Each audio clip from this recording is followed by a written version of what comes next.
Hello aspirants and welcome again to Legacy IAS Academy.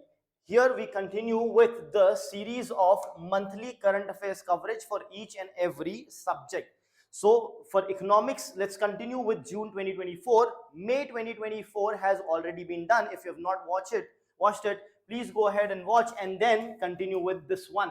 So let's look at what are the news that we will be covering in June 2024 for economics. The very first thing is the Kavach system related to the Indian Railways, of course.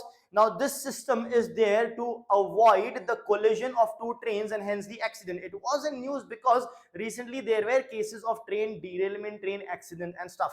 Secondly, we'll go to the Global Economic Prospects Report and see who brings it out, what is it about. Then you have UNCTAD's report on growing public debt. So that is UNCTAD means United Nations Trade and Development. Then we'll see the World Employment and Social Outlook, an update of May 2024. Right. Then Preston curve, what is it? What is the nature of the curve is? We'll see that as well.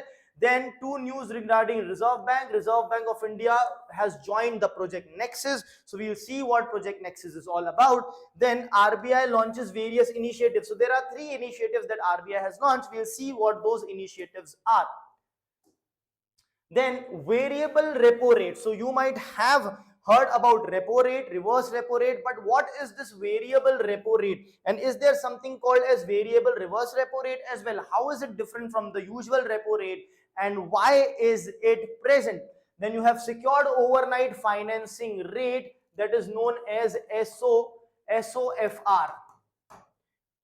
Then we'll see pump and dump scheme. What is this pump and dump scheme? What does this mean? Is it a different name for insider trading? Is it insider trading exactly or similar to it or completely different? We'll see all that. Then revised priority sector lending norms. So there are certain sector in economy which are considered to be priority sector, wherein the banks are obliged to give loan to this sector up to a specified limit which the RBI sets. So there are certain revisions that has taken place, and then we will look at front running. All right, so let us start with Kavach system. So as I said, this Kavach system is of the Indian Railways. What it does is basically what happens, train collision. Either the trains are moving at a very high speed or there might be fog like situations, so the visibility is less because of this. That doesn't mean the reason is this only. The idea is, of course, they should not have been on the same track at that time, but due to some mistakes this can be a possibility. And to avoid collision in this sense, in this situation becomes very difficult when the speed is high, when there is a fog like situation.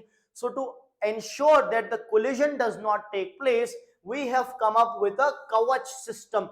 Kavach is a Hindi word which means, the meaning of which is shield.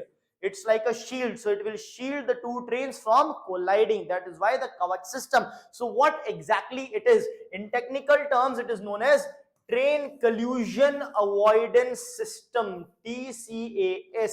Two trains, so the trains are here, trains, they may collide. So train collision avoidance, it avoids the collision. It's a system made for that. Or automatic train protection system, ATP, you may call it any of the two. Now how does this work? This work, of course, with the use of the GPS signal. So what does the signal? So this is basically the system where the system is being catching all the information. You know, it's not just that the train is controlled or tracked only from the train, but at other stations, other places as well. This is that situation. Now what happens is this GPS tracking is going to track this train as well as this train, and when it realizes that they are approaching each other on the same track, and if not stopped they may collide. So what will happen is a signal is passed over here. When it captures over here, there is an automatic system which works. No one has to sit there to manually do it. What happens is when the signal reaches here, this signal automatically applies the brake on both the trains. So neither there is a need of any human being over here, nor there is a need for this person, this loco driver or this pilot, this loco pilot or this loco pilot to apply brakes. The brakes will be applied on its own. That is why it is automated, automatic. I hope this is absolutely clear. So what happens? It is mounted on the two trains. So it will function only when it is mounted on the trains. For example, there is a possibility on one train it is there, on the other train it is not there. So in that case, one of the train will apply the brake. But what will happen? The second train is still approaching, so it may not work, but at least it can delay the time, which will give the loco pilots time to identify, right? Why I'm saying, understand this logic over here. If this is one train, this is one train, if Kavach system are there in on both the train apply brakes, they stop. If Kavach system is there here but no Kavach over here, so what happens? At least this train will apply brake, which will make it to stop. So that, only this train is now traveling towards it, so the relative speed is lesser, right? So more time is there, right? So even with lesser distance, if you see, then also the brakes can be applied and the travesty can be avoided, but not 100% foolproof thing. That is why Kavach system should be there on both the trains. Presently, of course, not all trains are equipped with it. Now, the device works with radio frequency identification, RFID tags, and global positioning system. So GPS, we all know this RFID that we are talking about, your FASTag cards that are there, they also work via RFID system only. Now, this system avoids the risk of collision, precisely assessing the course of the two trains, of course, but the main important thing is initiating the braking system, automatically initiating the braking system. So it does it automatically, no intervention is needed. Coming on to the next news, that is global economic prospects report. Now, World Bank's report was in news in May 2024 also, that is logistic performance index. Now it will be news because World Bank comes up with a lot of reports and they keep on coming. A lot of them are yearly reports, so they will be in news. We have to know about it. So global economic prospect report is brought out by World Bank. Now what has the report talked about? The report has called for significant acceleration in public investment, significant acceleration in public investment by emerging markets and developing economies, because specifically these two economies are being targeted. Are we not a part of it? We are a part of, not these two, in fact one complete, emerging market and developing economies, they are general, there is a general overlap. These are emerging, India is an emerging market and also a developing economy at the same time. So India is a part of it. So it is basically advising India and similar countries to increase the public investment to meet their development goals. The main thing to remember for prelims here is that it is brought out by World Bank. It has given 3E packaging policy. Number one, expansion of fiscal space. How do you expand fiscal space? They are not talking about fiscal deficit financing. They are saying about expanding the fiscal space, means to increase the revenue by more efficiency of tax collection system, or increasing the revenue from various sources, so that you have more to spend. When you have more to spend, you can develop or achieve your goals even better. Then is efficiency of public investment. So what happened? There are general reports. ADR also had given one report once saying that for every 1 rupee spent by the government, only 0.4 rupees reaches to the beneficiary. That means 60% is lost or is leaked via corruption and various other reasons. So it is talking about tackling corruption and poor governance, facilitating public-private partnership, etc., in order to ensure efficiency of public investment. Then you have enhanced global support. Enhanced global support means there needs to be technical assistance. The developed country should assist. We should assist each other so that there can be synergy and we all can grow together. That is what the report talks about. The next report is UNCTAD's report on growing public debt. So it has identified that the public debt is growing and we need to address that. So a world of debt report. So either they can directly give you the name and ask you which let's say organization brings it out, or this particular organization brings out which of the following reports, and different reports might be mentioned. Okay. So a world of debt report, a growing burden to the global prosperity, was released by United Nations Trade and Development. Now, what is it highlighting? It is highlighting the alarming surge. Notice the word alarming surge. Surge means it is alarming. Surge means a sudden increase.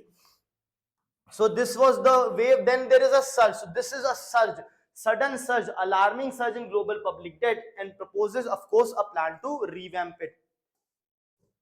Okay. Now, next is World Employment Social Outlook. It is the update of May 2024 is given in this. World Employment Social Outlook is brought out by ILO, that is International Labour Organization. Now, what is it talking about? It is saying that world unemployment to fall slightly. So it had predicted, and yes, it has happened. There is a slight fall in the unemployment. However, there are certain findings of the report which says that 45.6, close to 46% of women aged 15 and above are employed, whereas that percentage for men is 69.2, close to 70. So there is still a gap of 23.4%, close to 24% of gap is still there.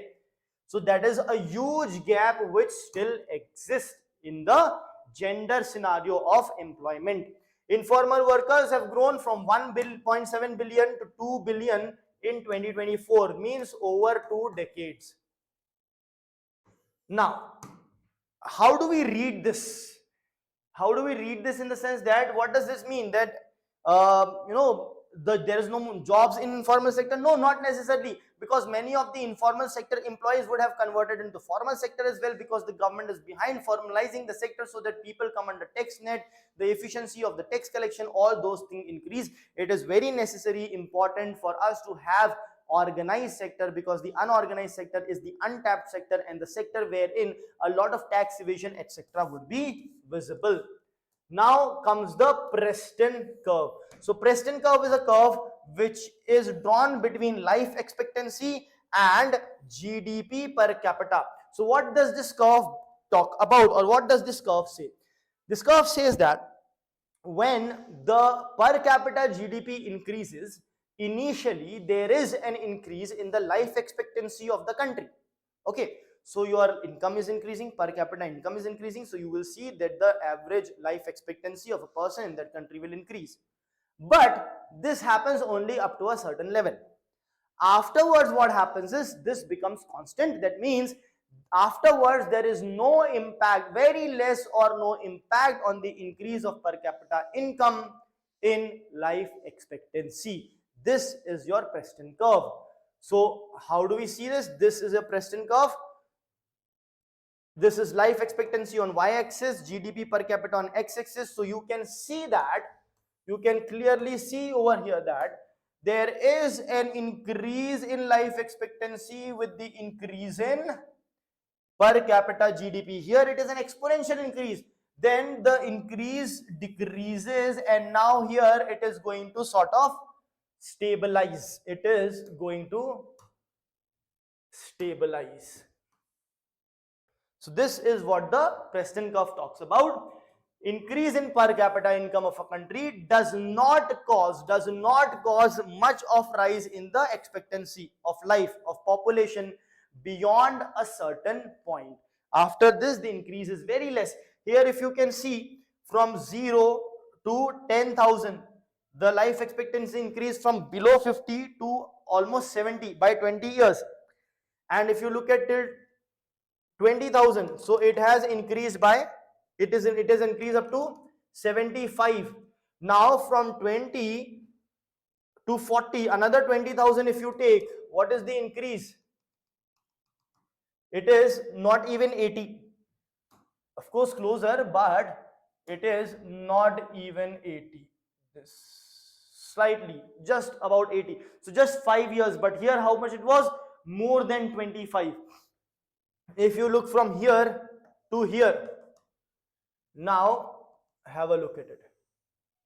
It's not even 2.5 years. So as the per capita income increases, no, initially the life expectancy increases, but after a certain point, there is no much impact in the life expectancy. I hope this is clear. This is what the Preston curve is. Now, the next news is RBI joins Project Nexus. We all know RBI, Reserve Bank of India, established under the RBI Act of 1934.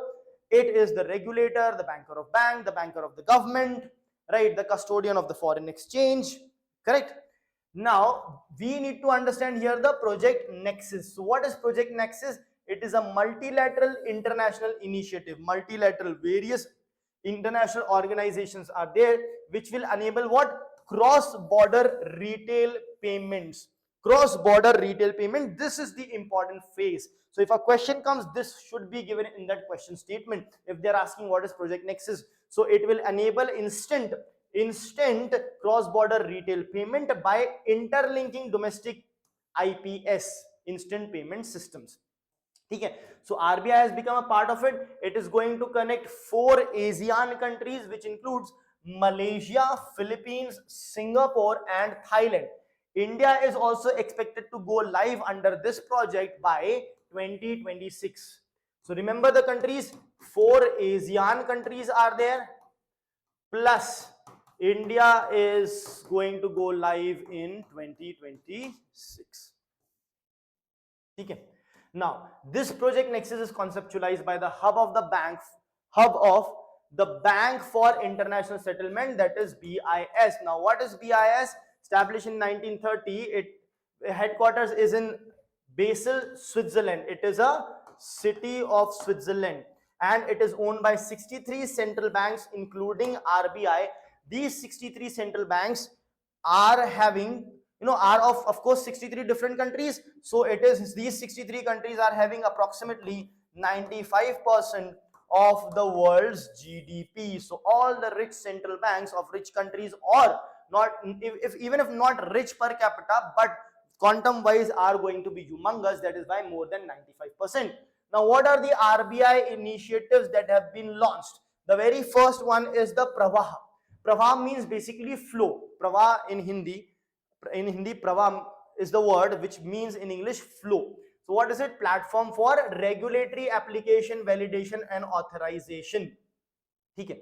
Now what happens is you might need certain validation, certain authorization or licensing and certain approvals. So it becomes a cumbersome task. You may have to go to the portal, you may have to submit the offline copies, hard copies, so on and so forth, so as to streamline that process. The RBI has come up with Pravaha. So a very direct question can be, what is Pravaha? You should know it is a secure and centralized web-based portal to seek authorization, license or regulatory approval. Then you have mobile. So it's a portal. This is the mobile app. Then you have mobile application for RBI Retail Direct Portal. It is for the retail investors who can transact in government securities using mobile app. What does this mean? There are government securities. Government issues securities to take money from the market. They sell the securities, then they buy the securities. All these things take place for that particular thing. Now this buying and selling of the government security is not done by the government or any ministry of it. It is done by RBI on behalf of the government. That is why RBI is coming up with a solution of easily making it accessible to buy and sell government security through a mobile app. Then you have fintech repository. So what is it? Repository means a database, a repertoire, a collection, an archive. So it is a comprehensive database containing information on Indian fintech sector. So it is going to contain database of fintech sector. It will what will this database do? Provide better understanding of the sector from a regulatory perspective. So of course, if you have more and more data with you, you can take better and better decisions. Things get clearer and clearer for you. So this is what it's going to provide.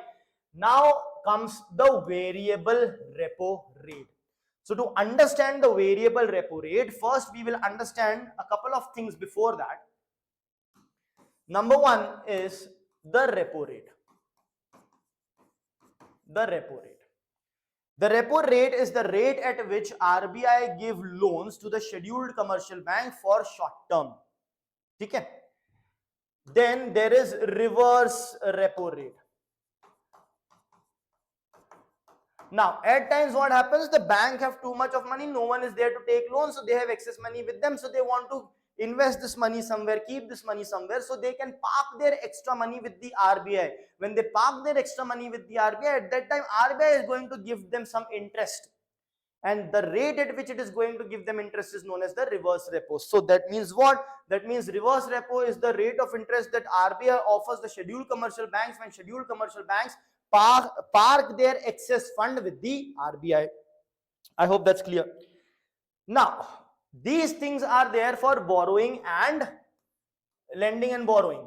Then why is there a need for variable repo rate? Variable, this is variable. This means what? This one would be what? Fixed.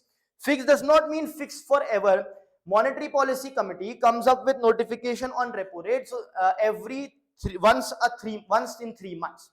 Now, once in 3 months is the frequency of meeting of the Monetary Policy Committee. But remember, it is not mandatory that only once they should meet in three months.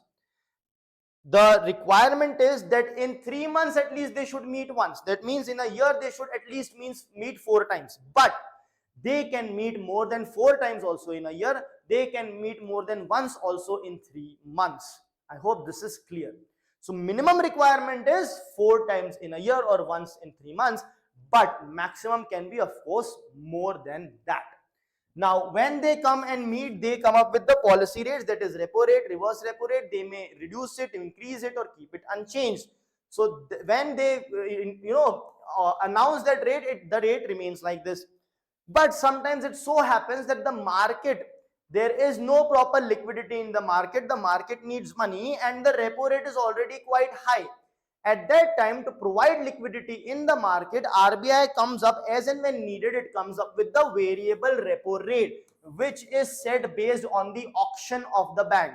So RBI will meet the bank and ask them to auction it as to at what cost they would want money to be taken from the RBI. It is done depending upon the need of the hour.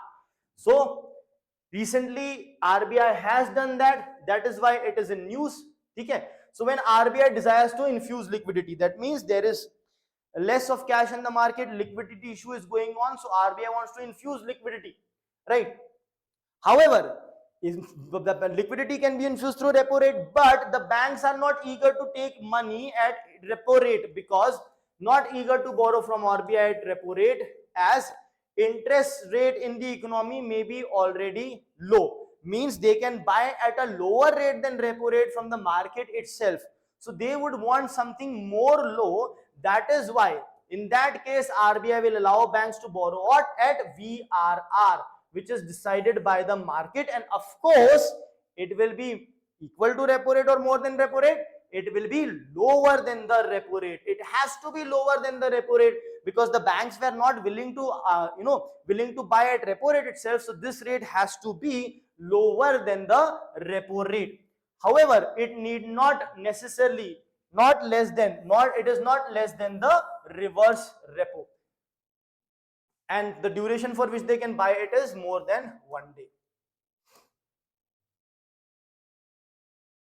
Next is secured overnight financing rate. Now SBI recently, not recently as in that June 2024, raised $100 million through its London branch by selling 3-year senior unsecured floating rate bonds above the SOFR, above the secured overnight financing rate. That is why this rate came into news. So what is this rate? It is the overnight interest rate for US dollar denominated loans and derivatives. So it is the, let's say the bank rate, the repo rate, the central bank rate, these rates are there. So for US dollar denominated bonds and derivatives, it is the SOFR. That is the securities overnight financing rate, SOFR. Of course, since it is that rate, so it is going to set the rate at which the banks are also giving loans to the customers. It is not going to be same, but it is going to be the reason based on which the other rates would be set. Okay. Now, in London interbank, in London market, it is the London interbank offered rate, London interbank offered rate, LIBOR. So SOFR is the USA alternative of LIBOR. I hope that's absolutely clear. Okay. Now, pump and dump scheme, we will look at pump and dump scheme. After pump and dump scheme, one more thing will be there, front running. Now the question I should have asked is front running similar to insider trading or not? We'll see that later. Whereas pump and dump scheme, it is not like insider trading, but also it has a manipulative impact on the market. So what is pump and dump scheme? What was happening is, why did it come into light or in news? What was happening is, in Telegram there were huge amount of channels, specifically in Telegram. So there were thousands of channels, hundreds of thousands of channels. In each channel there would be thousands of participants. In those channels, people were giving certain advice as to, you should invest in this particular index, in this particular share, in this particular stock.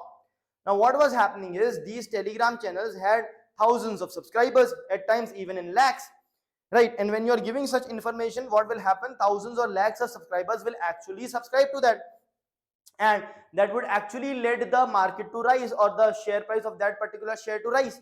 So what is happening is the share price rising because of the actual sentiment with respect to the company? No, it is being artificially increased because you are passing messages to lakhs of people, right? So what you are doing is, you are artificially pumping up the price.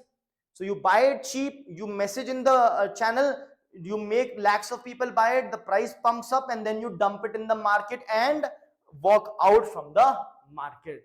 So you are artificially doing that, which is illegal. So recently SEBI had imposed fine on some individuals for allegedly operating this pump and dump scheme. So the process I just mentioned is nothing but the pump and dump scheme.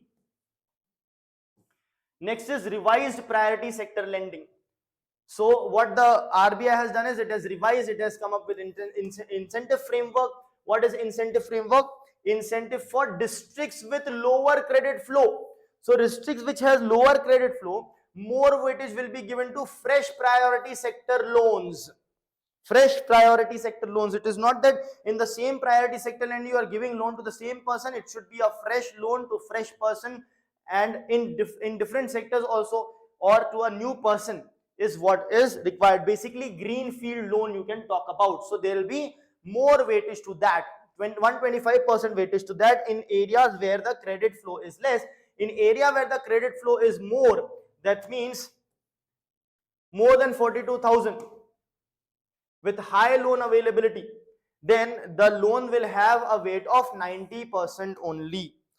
Understand this point what I'm saying. If 10 lakh rupees has to be given loan under priority sector lending, you have given loan worth of 1 lakh in an area where credit flow was less than 9,000 per person, it will be accounted as 1.25 lakh. If you are giving in a high credit flow district, then there is a disincentive.